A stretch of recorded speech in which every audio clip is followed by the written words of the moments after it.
Islomdan 8 milyon so'm limit to'lasi. Bu degani 30 kun ko'paytirib qo'yilib 40 so'mga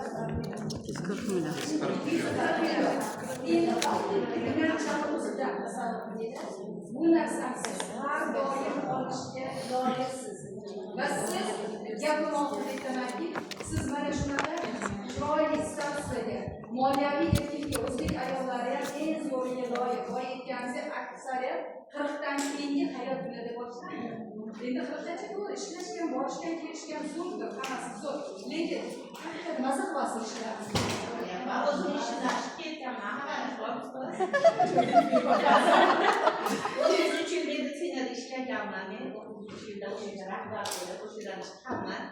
Lekin sizlarga bitta narsani aytmoqchiman.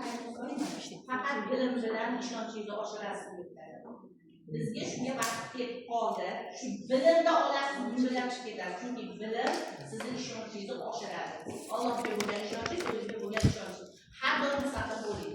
Mustaqil bo'lganingizda siz dengizga o'tishda ham nimalar yurib tirik qolish uchun chiqasiz. Lider degani ustoz aytmoqchi, tirik qolgan inson. Ustoz bani chiqargan, xudo xohlasa, bilim bilan natijani zo'r qilsangiz bo'ladi. Bilim bilan natijani zo'r qilamiz. Xudo xohlasa, bu odamda hammamiz bilamiz.